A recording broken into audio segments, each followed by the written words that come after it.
आज मैं फिर आपके सामने मोस्ट इम्पोर्टेंट टॉपिक है ग्रेविटेशन।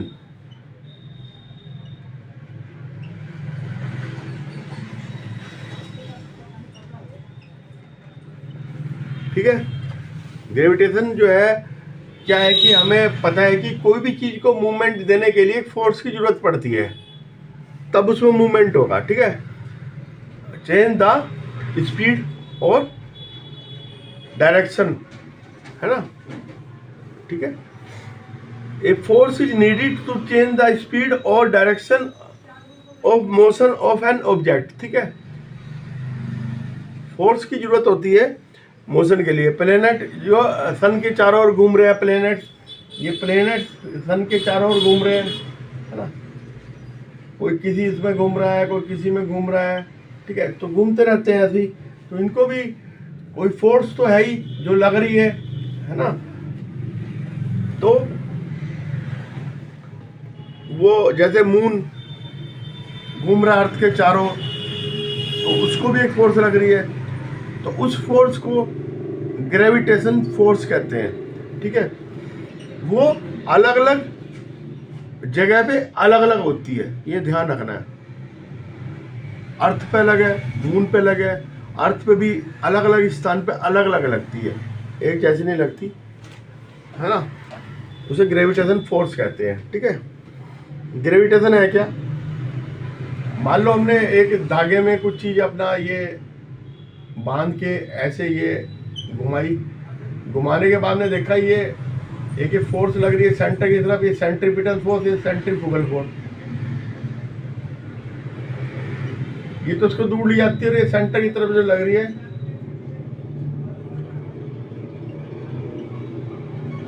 ना, ये घूम रहा है ना? तो ये फोर्स जो लग रही है ये सेंट्रीपिटल फोर्स है जो इसको घुमा रही है। ठीक है, और ये टेंजेंट है, ये टेंजेंट किसे कहते हैं, ये है, ये जो इसके छूता हुआ इसको एक ये लाइन खींची जाए सर्कल को, इसको टेंजेंट कहते हैं। ठीक है, टेंजेंट ऑफ द सर्कल कहते हैं। ठीक है, अब ये हमें पता है कि मून जो है अर्थ के चारों ओर घूम रहा है, अगर ये फोर्स सेंटीमीटर ना लगे तो ये सीधा स्ट्रेट लाइन में चला जाएगा। ठीक है,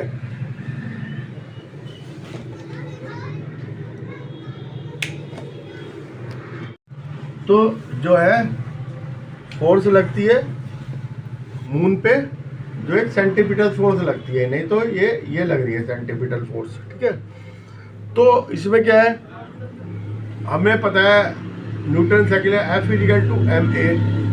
ठीक है, और A, ठीक है, अब हम ये जानते हैं कि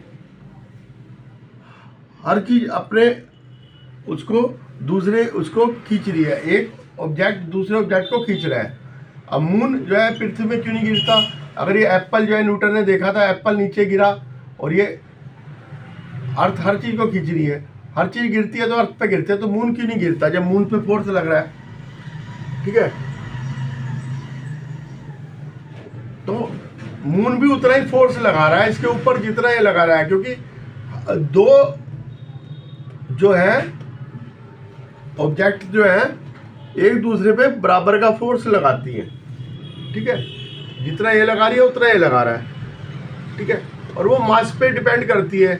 मास क्योंकि क्या है, एप्पल का बहुत कम है अर्थ के मुकाबले में, है ना, अर्थ का ज़्यादा है, तो एप्पल इसलिए गिरेगा। जो चीज़ हल्की होगी अर्थ के मुकाबले अर्थ पे गिर जाएगी, जो भारी होगी जैसे मून वगैरह हो गया, प्लैनेट्स हो गए, है ना, सैटेलाइट हो गए, वो घूमते रहते हैं। ठीक है, तो all the objects in the universe attract each other. This force of attraction between the objects called gravitation. Force of attraction इसको कहते हैं ग्रेविटेशन। ठीक है, ग्रेविटेशन कहते हैं। अब universal law of gravitation,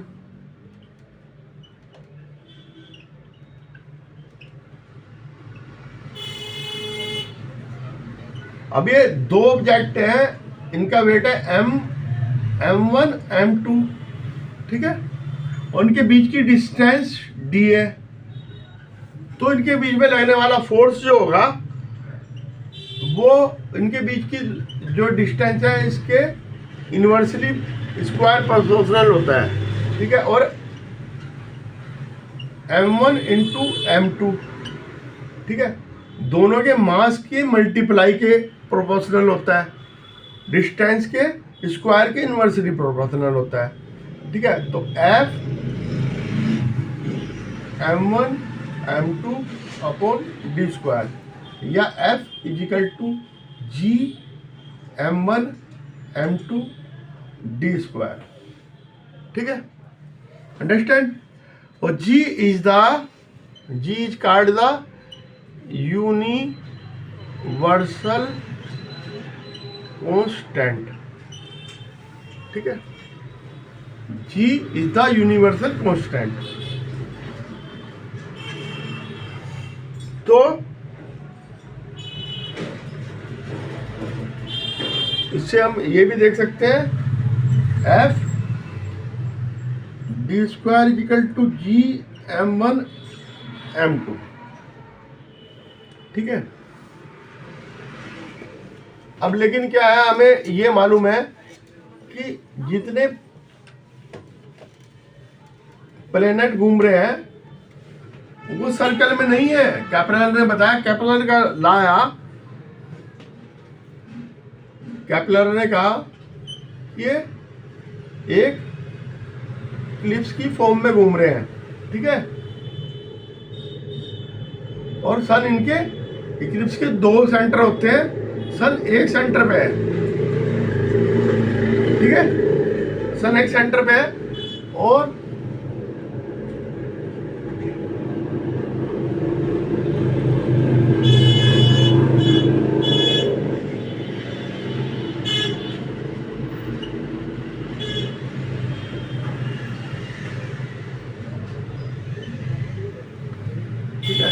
orbit of ellipse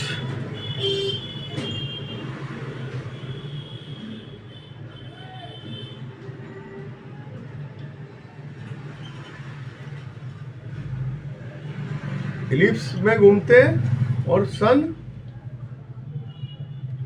in the one foci, ठीक है, टू फोकाई होती है इलिप्स की और वन फोकाई पे सन है। नंबर 2 इसने ला दिया था कैप्लर ने, line join the planet and the sun shift equal area, line join the sun and planet shift equal area, ठीक है, इन इक्वल इंटरवल, ठीक है। इसका मतलब क्या हो, AOB इजिकल टू COD, ये एरिया बराबर है ना। इक्वल टाइम में इक्वल एरिया चलेगा। ये नहीं होगा कि सन यहाँ पे दूर है तो ये रेडियस ज़्यादा है और ये रेडियस कम है, ऐसा नहीं है। वो क्यों, जो cube of the is proportional to the T,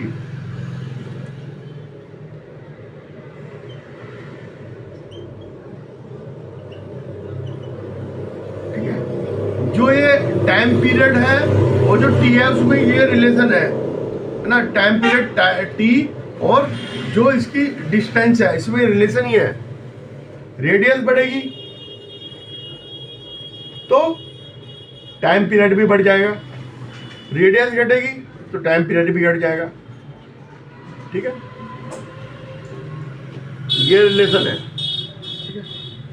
अब न्यूटन ने कैप्लर के नियम को देखा, उसने बताया इसमें क्या, इसने देखा कि F equal to F inverse plus V square upon R force, ठीक है, और v हमें पता है v equal to 2 pi r upon t।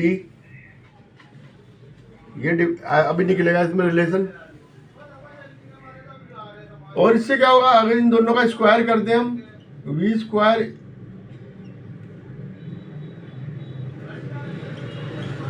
ठीक है, ये आया, ये हमने यहां रख दिया।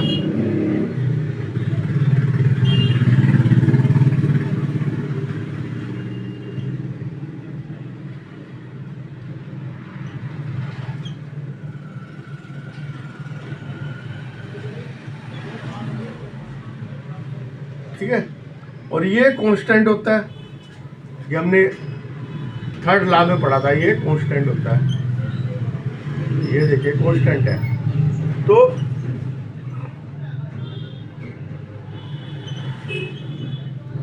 है ना, कांस्टेंट है। तो f depend on the v square upon r और depend upon the 1 upon r square. ठीक है, तो रेडियस पे डिपेंड करता है, फोर्स जो है वो रेडियस पे डिपेंड करता है कि रेडियस कितनी है। ठीक है, तो हम ये लाए थे G F equal to G M, ये आ गया ना R square, m1 m2 upon R square, ये आ गया। अब इसकी यूनिट क्या निकलेगी,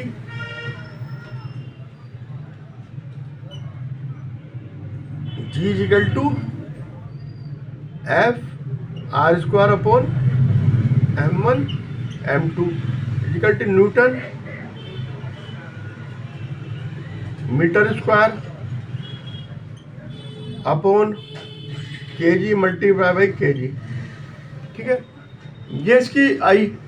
अब इसकी g की वैल्यू क्या होती है, यूनिवर्सल कांस्टेंट जो है, यूनिवर्सल ग्रेविटेशन कांस्टेंट कहते हैं। g equal to universal gravitational constant. ठीक है, इसकी वैल्यू क्या होगी, 6.67 इंटू 10 की power -11 newton metre square kg -2। ठीक है,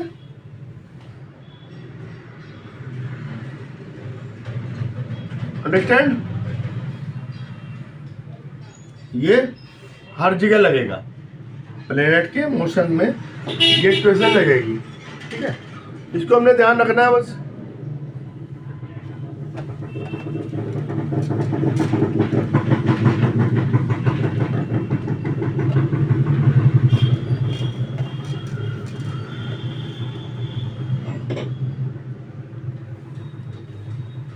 अब एक क्वेश्चन है, the mass of a earth, mass of earth दे रखा है 6 इंटू 10 की पावर 24 kg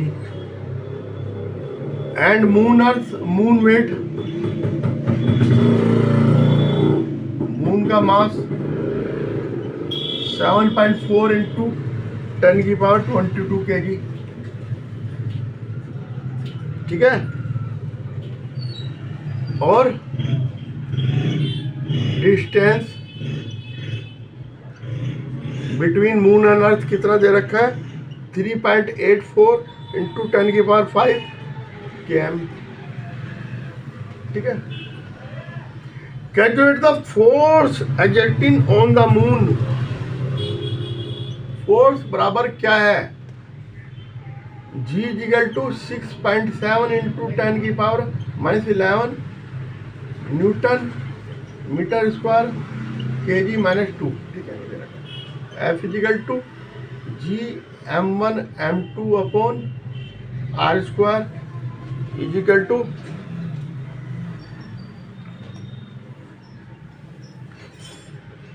m, दोनों kg में दे रखे हैं, m1 m2। इसका कुछ नहीं करना हमने, इसका ग्रेविटेशन का भी सिर्फ ये देखना है, किलोमीटर में दे रखे हैं, इसको मीटर में निकालना है, डिस्टेंस को इसको मीटर में करना है। ठीक है, तो ये कितनी हो जाएगी, 3.84 इंटू 10 की पावर 8 हो जाएगी। है ना, 1000 से इसको मल्टीप्लाई कर देंगे, ये मीटर में आ गया। ठीक है, अब इसको सोल्व करा, 6.7 इंटू 10⁻⁻11 इंटू 6 24, इसका मैं पूरा लिख रहा हूँ, newton metre square kg-2 multiply with 6.10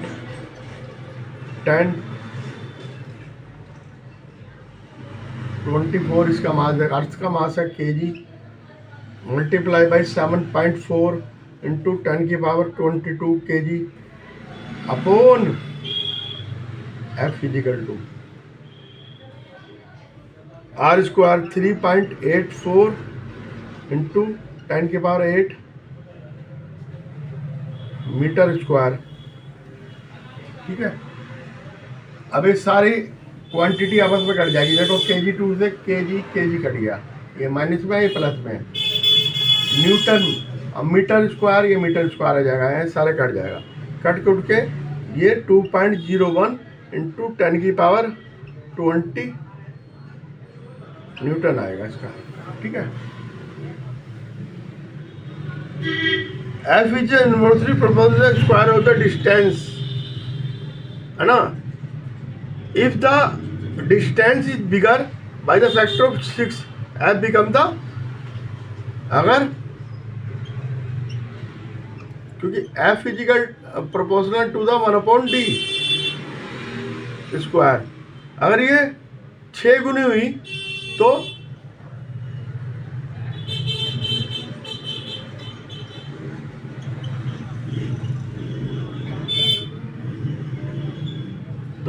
F 36 हो जाएगा, 36 वो हो जाएगा, डिस्टेंस का 36, तो 36 कम हो जाएगा। ठीक है, स्क्वायर में कम होगा फोर्स। ठीक है,